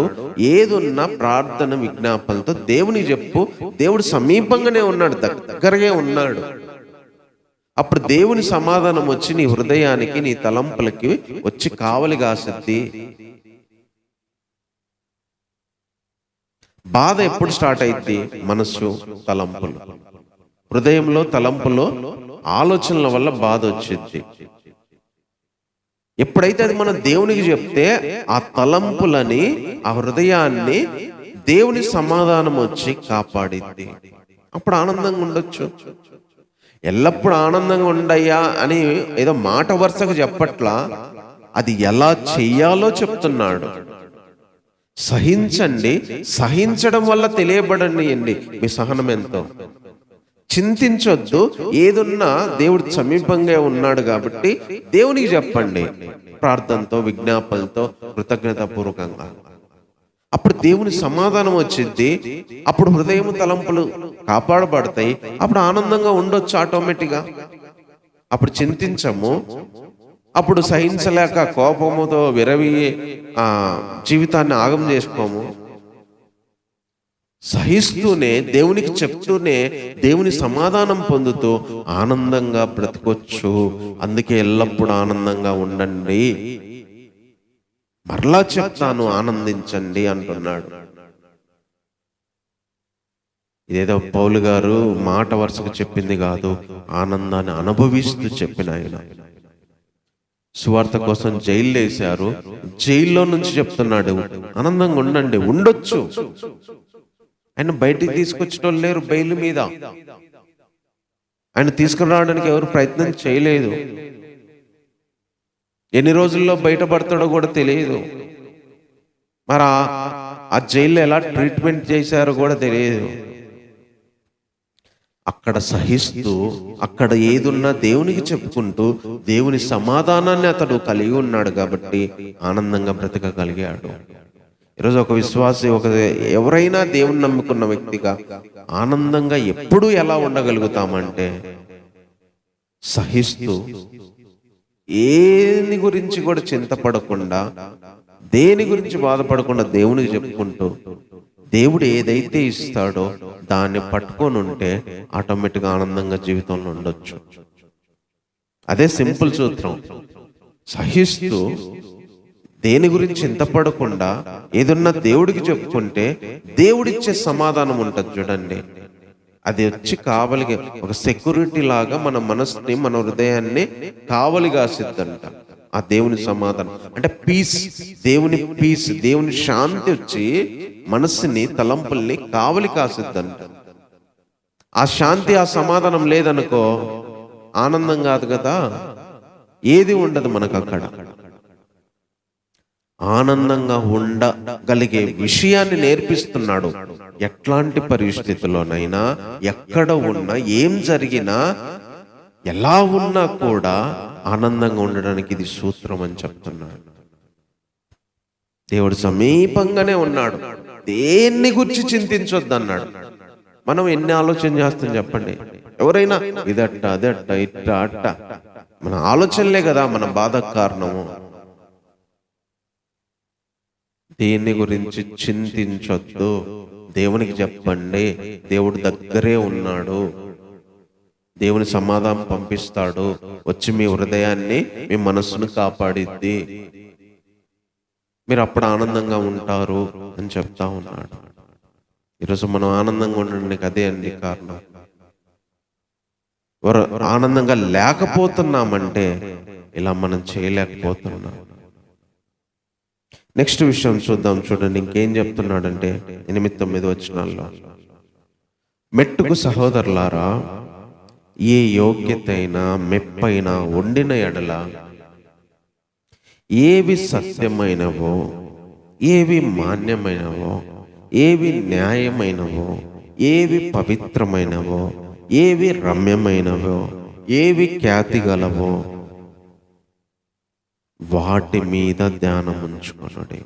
మరియు మీరు నా వలన ఏవి నేర్చుకుంటారో, ఏవి నేర్చుకుని అంగీకరించుతిరో, నా యందు ఉన్నవి అన్నట్టుగా ఏవి వింటిరో, ఏవి చూచితిరో అట్టి వాటిని చేయుడి. అప్పుడు సమాధానకర్తయగు దేవుడు మీకు తోడై ఉండును. అంటే ఉత్తమమైనవి చేయమంటున్నాడు. బెస్ట్ చేయండి. ఏవి పవిత్రమైనవో, ఏవి సత్యమైనవో, ఏవి మాన్యమైనవో, ఏవి ఖ్యాతి కలిగినవో, ఏవి మంచివో, ఏవి రమ్యమైనవో, ఏవి న్యాయమైనవో, అంటే న్యాయంగా ఉండేవి, సత్యంగా ఉండేవి, మాన్యంగా ఉండేవి. మాన్యం అంటే ఆనెస్ట్ అని ఉంది. ఖ్యాతి కలిగినవి, మంచి వాటి మీద దృష్టి పెట్టుకోమంటున్నాడు. పవిత్రమైన వాటి మీద, న్యాయమైన వాటి మీద, సత్యమైన వాటి మీద, రమ్యమైన వాటి మీద, ఖ్యాతి కలిగిన వాటి మీద దృష్టి పెట్టుకోండి. వాటి మీద ధ్యానం పెట్టుకోమంటున్నాడు. ధ్యానం ఉంచుకోండి. అంతేకాకుండా ఏం చెప్తున్నాడు? నా వల్ల విన్నారు కదా, నా వల్ల విని అంగీకరించారు, అవి నాలో ఏమేమున్నాయి అని విన్నారో చూశారో అవి మీరు చెయ్యమని చెప్తున్నాడు. ఎందుకు ఈ విషయాలు చెప్తున్నాడంటే, దేవుల్లో ప్రతి ఒక్కరూ మనం బ్రతుకుతాం, జీవిస్తాం. కానీ వాళ్ళ ప్రిఫరెన్స్ అనేది ఒక్కొక్కరిది వేరుగా ఉంటుంది. పౌలు గారు దృష్టి పెట్టుకునే విధానం వేరు, చూసే విధానం వేరు, ఆయన వేటికి ఇంపార్టెన్స్ ఇచ్చేది వేరు. అందుకే ప్రత్యేకంగా ఇక్కడ ఏం చెప్తున్నాడంటే, చూడండి మీరు ఏవి మంచివో, ఏవి న్యాయమో, ఏవి రమ్యమో, ఏవి ఖ్యాతి కలిగినాయో, ఏవి అంటే మంచి సెలెక్ట్ చేసుకోండి.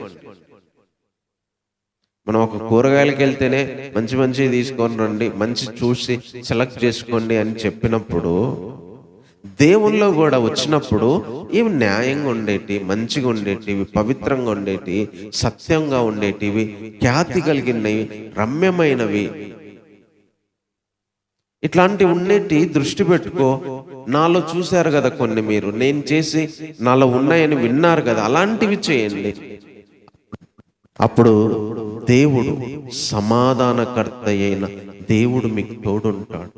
అలా చేసేటప్పుడు, అలాంటి వాటి మీద మన దృష్టి పెట్టుకున్నప్పుడు దేవుడు తోడుగుంటాడంట.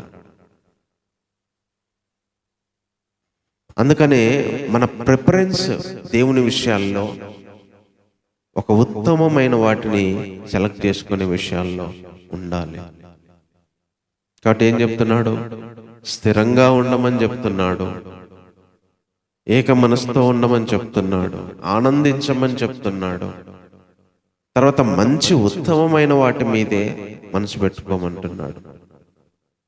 ఇంకా లాస్ట్ ముగింపులో ఏం చెప్తున్నాడంటే, ఆర్థికంగా ఒకరికొకరు ఇచ్చి పుచ్చుకోవడం కూడా చెయ్యండి అనే విషయాన్ని దాదాపు 10 వచనాల నుంచి 20 వచనాలు, అంటే 10 వచనాల్లో ఈ విషయాన్ని చెప్తున్నాడు.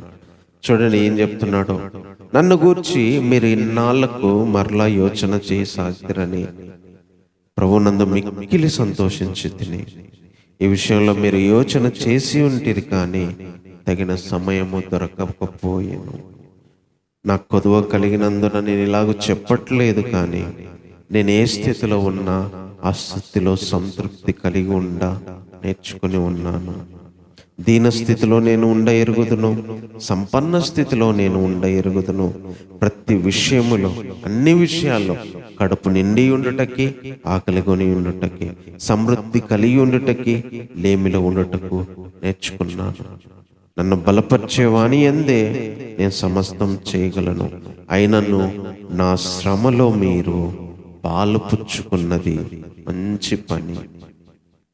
ఫిలిప్పీలారా, సువార్త నేను బోధింప ఆరంభించి మాసిదోనియాలో నుండి వచ్చినప్పుడు, చూడండి, ఇచ్చే విషయములో, పుచ్చుకునే విషయంలో మీరు తప్ప, చూడండి, మీరు తప్ప, ఎంత అనుబంధం అంటే, ఇచ్చే విషయం కానీ తీసుకునే విషయం కానీ మీరు తప్ప మరి ఏ సంఘపు వారు నాతో పాలివారు కాలేదని మీకే తెలియను. ఎలాగనగా దెస్సలోనికలో కూడా మీరు మాటి మాటికి నా అవసరాన్ని తీర్చుటకు సహాయం చేసింది. నేను ఈవిని అపేక్షించి ఇలాగ చెప్పట్లేదు, కానీ మీ లెక్కకు విస్తార ఫలము రావాలని అపేక్షించి చెప్తున్నాను. నాకు సమస్తం సమృద్ధిగా కలిగింది. మీరు పంపిన వస్తువులు ఎపఫ్రోదితు వల్ల పుచ్చుకొని ఏమీ కొదవలేక తక్కువ లేక ఉన్నాము. అవి మనోహరమైనవి, సువాసనయు, దేవునికి ప్రీతికరమై ఇష్టమునైన యాగమునై ఉన్నవి. కాగా దేవుడు ప్రతి అవసరమును తన ఐశ్వర్యం చొప్పున క్రీస్తు యేసునందు మీ మహిమలో మీ ప్రతి అవసరమును తీర్చును. మన తండ్రి అయిన దేవునికి యుగ యుగములు మహిమ కలుగునుగాక. ఆమేన్ అంటున్నాడు. ఈ 10 వచనాల్లో డబ్బుల గురించి మాట్లాడాడు. అంటే వస్తువులు కానీ, అంటే ఫిలిప్పీ సంఘస్థులు ఒకప్పుడు సాయం చేశారు, మళ్ళీ కూడా పౌలు గారికి సహాయం చేయాలని ఆలోచన చేశారంట. ఇంతకుముందు కూడా ఆలోచన చేశారు, కానీ చేయడానికి తగిన టైం దొరకలేదని చెప్తున్నాడు. అది చెప్తూ పౌలు గారు ఏమంటున్నాడంటే, మీరు నాకు డబ్బులు ఇచ్చినా ఇవ్వకపోయినా నేను నేర్చుకున్నా, అన్నం కడుపు నిండి బ్రతకడం నేర్చుకున్నా, ఆకలితో ఉండడం నేర్చుకున్నా, ధనంతో ఉండడం నేర్చుకున్నా, లేమిలో ఉండడం నేర్చుకున్నా. అంటే నాకు తృప్తిగా బతకడం నేర్చుకున్నా. ఏం ఉన్నా ఒకటే జీవితం, లేకపోయినా ఒకటే జీవితం. కానీ మీరు మాత్రం ఇచ్చే విషయంలో కానీ, పుచ్చుకునే విషయంలో, అంటే తీసుకొని నేను మీకు ఇచ్చా, మీరు నాకు ఇచ్చారు, ఈ విషయంలో మీరు తప్ప ఏ సంఘపు వాళ్ళు, అంటే పౌలు గారు చాలా సంఘాలు కట్టాడు, కానీ ఈ ఫిలిప్పీలో ఉన్న సంఘానికి వేరే సంఘాలకి ఏంటంటే ఈ పౌలు గారికి వస్తువులైనా డబ్బులైనా ఏవైనా ఆయన వాళ్ళకి ఇచ్చేవాడు, వారు ఆయనకి ఇచ్చేవారు. ఈవెన్ వేరే చోట తెస్సలోనికలో పరిచర్య చేసేటప్పుడు కూడా ఫిలిప్పీలో ఉన్న సంఘస్థులే సహాయం చేశారని చెప్తున్నాడు. మీరు ఇట్లా సాయం చేశారు, ఇది అంతా నేనేందో మళ్ళీ నాకేదో ఇస్తారని ఇదంతా చెప్పట్లేదు. మీరు పంపిన వస్తువులన్నీ నాకు ముట్టిన ఏం తక్కువ లేదు, బానే ఉన్నాను అని చెప్తూ మీకు దేవుడు తన ఐశ్వర్యం చొప్పున ప్రతి అవసరాన్ని తీరుస్తాడు. అంటే మీకు కావాల్సిన, మీరు ఇంత సాయం చేశారు కాబట్టి దేవుడు మీ అవసరాలు కూడా తీరుస్తాడని చెప్పి ఆశీర్వదించడం చెప్తున్నాడు. అంటే దీని ద్వారా పౌలు గారు ఏం చెప్తున్నా అంటే, ఒక వ్యక్తికి అది సంఘమైనా ఎవరైనా విశ్వాసుల మధ్యలో కూడా ఉండాలి. ఇచ్చి పుచ్చుకోవడం, ఇవ్వడం పుచ్చుకోవడం కలిగి ఉండాలి. ఒకరున్నప్పుడు ఒకరి సమృద్ధి ఇంకొకరికి, వారి సమృద్ధి వీళ్ళకి, అట్లా ఇచ్చే విషయంలో, పుచ్చుకునే విషయంలో ఫిలిప్పీ సంఘస్థులతో ఉన్న అనుబంధము వేరే సంఘస్థులతో లేదు. ఇట్లా మీరు చేశారు కాబట్టి సంతోషం. నేను ఆల్రెడీ అన్ని విషయాల్లో నేను నేర్చుకున్నా. కడుపుతో ఉన్నా, ఆకలితో ఉన్నా, నిండా ఉన్నా, ఏమున్నా ఏం లేకపోయినా నాకు బాగానే ఉంది. కానీ మీరు చేసిన పని అయితే మంచిది, దేవుడు దానికి ఆయన ఐశ్వర్యం చొప్పున మీ అవసరాలు తీరుస్తాడు అని చెప్తున్నాడు. కాబట్టి దేవుని సేవకుల విషయంలో అయినా, విశ్వాసుల విషయంలో అయినా ఒకరికొకరు శరీర సంబంధమైన, ఆర్థిక పరమైన, వస్తు రూపాలమైన సహాయ సహకారాలు అందించుకోవడం చెయ్యాలి, చేసుకోవడం మంచిది. అది దేవుడు ఏర్పాటు చేసిన విషయం అని చెప్పి తనకి ఆ ఫిలిప్పీ సంఘస్థులకి ఉన్న ఆ యొక్క ప్రత్యేకమైన ఆ పరిచయాన్ని ఒక ఫిలిప్పీ సంఘంలోనే రాశాడు ఆయన.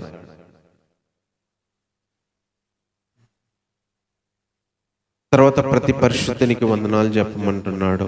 నాతో కూడా ఉన్న సహోదరులందరూ వందనాలు చెప్తున్నారు. పరిశుద్ధులందరూ, ముఖ్యంగా కైసరులో ఇంట్లో ఉన్న వాళ్ళందరూ పరిశుద్ధులు మీకు వందనాలు చెప్తున్నారు. ప్రభు అయిన యేసు ఆత్మ మీకు తోడై ఉండునుగాక అని తన పత్రికను ముగిస్తా ఉన్నాడు. కాబట్టి ఈరోజు మనం నేర్చుకున్న విషయాలు స్థిరంగా ఉండాలి. అన్ని ఏవైతే చెప్పాడో ఏక మనస్సు కలిగి ఉండడానికి ప్రయత్నం చేయాలి.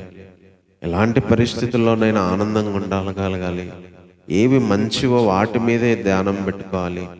ఆర్థిక సహాయాలు, సహకారాలు ఒకరికొకరు అందించుకోవాలి. ఈ విధంగా ఉండి మన జీవితాన్ని కొనసాగించాలి. వాటి మాటలను బట్టి ప్రార్థన చేసుకుందాం. పౌలు గారు తన సంఘానికి ఆ రోజు ఇచ్చిన ప్రసంగాల్ని మనం గత 4 వారాల నుంచి వింటూ వచ్చాం. పౌలు గారే ఈరోజు వచ్చి మనకు వాక్యం చెప్పమంటే ఇవే చెప్పేవాడేమో.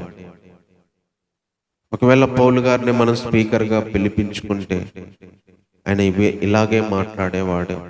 ఎందుకంటే ఇప్పుడు ఆయన చెప్పినయే మనం చదువుకున్నాం, ఆయన చెప్పినయే మనము చెప్పుకున్నాం. నా మాట ఇందులో ఒక్కటి కూడా లేదు. ఆయన ఏవైతే చెప్పాడో అవే చదివాను, దాని అర్థమేందో అవే చెప్పాను.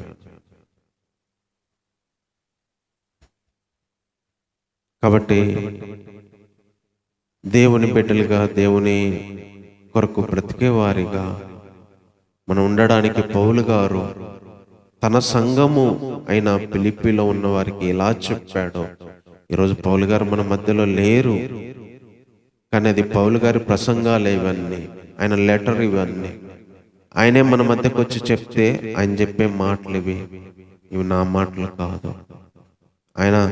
ఆయన క్రీస్తులో మనం ఎలా ఎదగాలో నేర్పించే ఆయన మాటలు ఈవెన్ జైల్లో ఉండి కూడా తన సంఘాన్ని మరి బలపరచడానికి లెటర్ రాసి పంపించాడు. ఇవన్నీ అవే రోజు మనము వింటా వచ్చినాం. సువార్త సువార్త సువార్త కోసమే బ్రతకాలని చెప్తూ వచ్చాడు. సువార్త కోసం ఏకమవ్వాలి. మిగతా విషయాల్లో ఏకం కాకపోయినా దేవుని విషయంలో మాత్రం ఏకమవ్వాలి. వేరే వేరే పనులుగా కాదు, దేవుని సొంత కార్యాలే కాదు, దేవుని పనులు చేయాలి. నేనున్నా లేకపోయినా రక్షణ మాత్రం భయముతో వణుకుతో కొనసాగించండి. అన్యజనుల మధ్య దీపాల్లాగా ఉండండి. మనకు శరీరమైన ధర్మశాస్త్రమైన నీతి ఘనత కాదు, క్రీస్తులో ఉన్న జీవము, క్రీస్తులో ఉన్న నీతి, క్రీస్తులో ఉన్న పునరుద్ధరణ శక్తి, అవి సంపాదించుకోవడానికి మిగతా ఈ నష్టంగా పెంటగా ఎంచుకుంటున్నా అన్నాడు. నేను గెలిచాను అనుకోవట్లేదు, పోరాడుతున్నా, పరిగెడుతున్నా, నా ఊపిరి పోయేంత వరకు పరిగెత్తాను అంటున్నాడు. కడుపు కోసం ప్రయాసపడే వాళ్ళు, భూ సంబంధమైన వాటి మీద మనసు పెట్టే వాళ్ళ సేవకుల విషయంలో ఏడ్చి చెప్తున్నాను అని చెప్పాడు. మన పౌరస్థితి పరలోకంలో ఉంది. ఈ దీన శరీరాలను మహిమ శరీరాలుగా మారుస్తాడు. మనం అక్కడ ఉండేది దానికోసం బతకాలి. అలా బతికి బోధించడానికి చెప్పే మాటలు వినండి అని చెప్తున్నాడు. ఇవన్నిటిని బట్టి స్థిరంగా ఉండమంటున్నాడు. ఒకే మనస్తత్వంతో ఉండమంటున్నాడు. ఎల్లప్పుడూ ఆనందంగా ఉండడం నేర్చుకోమంటున్నాడు. సహిస్తూ చింతపడకుండా దేవునికి చెప్తూ దేవుడిచ్చే సమాధానంతో బతకమంటున్నాడు. ఉత్తమమైన వాటి మీద దృష్టి పెట్టమంటున్నాడు. తర్వాత వచ్చి ఆర్థికంగా వస్తు రూపంగా ఒకరికొకరు సహాయం చేసుకోవడం మంచిది, అది మీకు నాకు కలిగింది అని చెప్తున్నాడు. ఇదే పౌలు గారు మనకిస్తున్న సందేశాలు. కాబట్టి ప్రార్థన చేసుకుందాం. ప్రేమ కలిగిన దేవా, వందనాలు, ఈ మాటలు ఫలింపచేయండి దేవా. పౌలు గారు ఈరోజు బ్రతికి మా మధ్యలో లేకపోయినా దేవా, ఆయన రాసిన పత్రికలను మరి ఇట్లా అక్షరాలతో ముద్రించి బైబిల్లో పొందుపరిచి ఆ రోజున్న సంఘానికి ఏవైతే చెప్పాడో ప్రభా, అదే విషయాలు మేము గుర్తు చేసుకుంటున్నాం. ఇవి నా మాటలు కాదు నాయనా, పౌలు గారి ద్వారా ఫిలిప్పీలో ఉన్న సంఘానికి చెప్పించిన మాటలు, ఇవి మీ మాటలు. ఇవి అందరికీ అవసరమని బైబిల్లో మీరు దీన్ని పెట్టించారు ప్రభా. ఆ లెటర్ పోయింటే ఈ విషయాలు మాకు అసలు తెలిసేవే కాదు. కొన్ని లెటర్స్ పౌలు గారు రాసినవి పోయినాయి, ఈ బైబిల్లో లేవు నైనా, కానీ ఫిలిప్పీకి రాసిన లెటర్ మాత్రం ఉంచారు. అవి ఉన్నాయి కాబట్టి ఈరోజు ఏం చెప్పాడో మేము వినగలిగి ఉన్నాం. అలా స్థిరంగా బ్రతకడానికి, ఆనందించడానికి, ఉత్తమమైన వాటి మీదే దృష్టి పెట్టుకోవడానికి, ఆర్థికంగా ఇచ్చిపుచ్చుకోవడానికి, ఒకే మనస్సు కలిగి ఉండడానికి మాకు సహాయం చేయండి. వచ్చిన వారిని జ్ఞాపకం చేసుకోండి దేవా. ఈ మాటలు వారి ఆత్మీయ జీవితాలకి ఉపయోగకరంగా చేయండి. ఇంకా ఎవరికైనా ఈ మాటలు అవసరమైతే మీరే తీసుకెళ్ళండి ప్రభువా. ఎలాగైనా నీ రాజ్యం కోసం మేము బ్రతుకుతున్నప్పుడు వీటిని కట్టుకుంటూ ఇటుక మీద ఇటుక పేర్చుకొని వెళ్ళినట్టుగా ప్రభువా, ఒక ఇల్లును ఎలా కట్టుకుంటూ వెళ్ళాలో అలాగే మాట మీద మాటనైనా నీ మాటను మేము నేర్చుకుంటూ ఒకదానంట ఒకటి కట్టుకుంటూ మా ఆత్మీయ జీవితాన్ని మేము పరిపూర్ణంగా చేసుకోవడానికి సహాయం చేయండి. కుటుంబాలను ఆర్థికంగానైనా ఆత్మికంగా మరి జ్ఞాపకం చేసుకోండి, సహాయపడండి. ముఖ్యంగా నా ప్రభువా, భూమి మీద నీకోసం మేము బ్రతకడానికి చేసే ప్రయత్నంలో విజయాన్ని పొందడానికి సహాయం చేయండి.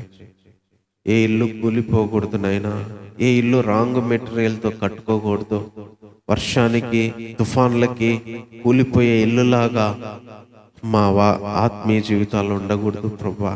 ఏదో కట్టామంటే కట్టామన్నట్టుగా కాకుండా ఒక మంచి నిర్మాణముతో, అందమైన నిర్మాణంతో, స్ట్రాంగ్గా బలంగా ఉండే ఆత్మీయ జీవితాన్ని ప్రతి ఒక్కరు నిర్మించుకోవాలి. దానికి కావలసిన ఇటుకలు అనే నీ మాటలు అందరికి అవసరం నైనా. పరిశుద్ధాత్మ మీ సహాయం అవసరం నైనా. అవన్నీ నిలబడాలంటే సిమెంట్ ఎంత అవసరమో పరిశుద్ధాత్మ దేవా మీ సహాయం అవసరం నైనా. ఈ మాటలు ప్రతి హృదయంలో స్థిరపరచండి, నాలో స్థిరపరచండి, విన్నవారిలో స్థిరపరచండి. మేమందరం ఇలా కట్టుకోవాలి దేవా. మీరు ఆ రోజు చూసినప్పుడు ప్రతి ఇల్లు, ప్రతి కుటుంబం, ప్రతి వ్యక్తి జీవితం ఒక అందమైన జీవితంగా, నీకు నచ్చేదిగా, మీరు వచ్చి నివసించే విధంగా ఉండేదిగా కట్టుకోవడానికి సహాయం చేయండి. వచ్చిన నీ బిడ్డలను దీవించండి ప్రభు. వారి కుటుంబాన్ని, వారు చేస్తున్న పనులను, వారి ఆరోగ్యాల్ని, వారి యొక్క సమస్యలను మీరు జ్ఞాపకం చేసుకోండి, సహాయం చేయండి దేవా. ఎంతోమంది రాలేని స్థితిలో ఉన్నారు ప్రభు, వారిని కూడా జ్ఞాపకం చేసుకోండి. బజార్లో ఉన్న కుటుంబాలను, నందిగామలో ఉన్న కుటుంబాలను కూడా జ్ఞాపకం చేసుకోండి. సంఘాలని, సేవకులను కూడా జ్ఞాపకం చేసుకోండి ప్రభు. సహాయపడండి, ఆర్థికంగా, మానసికంగా, ఆరోగ్యాల పరంగా మీరే సహాయపడండి. ఈ భూమి మీద సార్వత్రికంగా ఆ రోజు క్రీస్తు వెళ్ళినప్పటి నుంచి ఇప్పటి వరకు ఎంతో మంది విశ్వాసులు, కోట్ల మంది చేర్చబడ్డారు. ఇంకా ఎంతో మంది చేర్చబడాలి ప్రభా. ఈ పరిచర్లోకి, సంఘంలోకి, నేను నీ రాజ్యంలోకి రావాలి ప్రభా. నీ రక్తం ద్వారా కొన్నారయ్యా సంఘాన్ని. నీ రక్తం ఇచ్చి కట్టారుతున్నారు. బంగారంతో, రాళ్లతో, ఇటుకలతో కాదయ్యా సంఘాలు మీరు కట్టింది. సొంత రక్తం ఇచ్చి ప్రతి దేశంలో, ప్రతి రాష్ట్రంలో నీ బిడ్డలను మీరు కొంటున్నారు, కడుతున్నారు ప్రభా. ఇంకా ఎంతో మంది కట్టబడ్డానికి, చేర్చబడ్డానికి సహాయం చేయండి. ఎంతో మంది రాలేక లోక సంబంధమైన వాటి విషయంలో, అలవాట్ల విషయంలో బానిసలై ఉన్నారు. వారికి సహాయం చేయండి. ఇబ్బందుల్లో ఉన్న బీదలను, విధవరాలను, దిక్కులేని పిల్లల్ని జ్ఞాపకం చేసుకోండి. అప్పులతో, అనారోగ్యాలతో, కన్నీళ్లతో అయినా ఎంతమంది అలమటిస్తున్నారో. మానసికంగా బాధపడే వాళ్ళు కొంతమంది, శరీర అవయవాలలో ఒక్కొక్కరికి ఒక్కొక్క సమస్య. కాలుంటే కాలు నొప్పి, చెయ్యి ఉంటే చెయ్యి నొప్పి, కళ్ళుంటే కళ్ళు నొప్పి, ముక్కుంటే ముక్కు నొప్పి. శరీరంలో ఒక్కొక్క అవయవానికి ఒక్కొక్క బాధ ప్రభా, ఒక్కొక్క రోగం ఉంటుంది. ఆ రోగానికి చూపించుకోవడానికి హాస్పిటల్కి ఎంతో మంది వెళ్తా ఉన్నారు. కనికరించండి, సహాయం చేయండి. ఎవరికి ఏ సమస్య ఉన్నా మీరే కనికరించండి. ఆర్థికంగా ఉన్న సమస్యలను కనికరించండి. చదివే బిడ్డలను, యవనస్తులను, చంటి పిల్లలను జ్ఞాపకం చేసుకోండి నాయన. చిన్న వయసులో నేను తెలుసుకోవడానికి సహాయం చేయండి. ఎంతోమంది ప్రభా లోక సంబంధమైన ప్రేమ కోసంనైనా మరి కుటుంబాలను వదిలిపెట్టి, తల్లిదండ్రులను వదిలిపెట్టి వెళ్ళిపోతా ఉన్నారు. నేను ప్రతిదీ మీరు జ్ఞాపకం చేసుకున్న బిడ్డలను చదువులను వదిలేస్తున్నారు, జాబులను వదిలేస్తున్నారు. కొంతమంది అయితే చచ్చిపోతున్నారు ప్రభా. అలాంటి వాళ్ళను కూడా కనికరించండి ప్రభా. వారి మనసులు మీరే మార్చండి తండ్రి. ఇంతవరకు మాతో ఉన్నందుకై వందనాలు. ఈ ఆరాధనలో మీరు సహాయపడినందుకైనా వందనాలు. వచ్చిన వారికి నీ సన్నిధిని, నీ మాటలను దీవెనకరంగా చేయమని, రాబోయే వారమంతా ఎండవేడిమి నుంచి ఆరోగ్యాన్ని, నైనా లోక సంబంధమైన మానసికమైన సమస్యల నుంచి మనస్తత్వాన్ని, ఆత్మీయ జీవితాన్ని మీరే కాపాడి మళ్ళీ మమ్మల్ని సమకూర్చవలసిందిగా కోరుకుంటూ ఈ ప్రార్థన మా రక్షకుడైన యేసుక్రీస్తు వారి నామంలోనే ప్రార్థించి వేడుకుంటున్నాము తండ్రి. ఆమేన్. మన తండ్రి అయిన దేవుని ప్రేమ, ఆయన కుమారుడు మన రక్షకుడైన యేసుక్రీస్తు వారి కృప, పరిశుద్ధాత్మ యొక్క సహవాసము, సన్నిధి మనందరికి ఇలా చేయడానికి ప్రభువే సహాయం చేసి నడిపించును గాక. ఆమేన్. అందరికీ వందనాలు.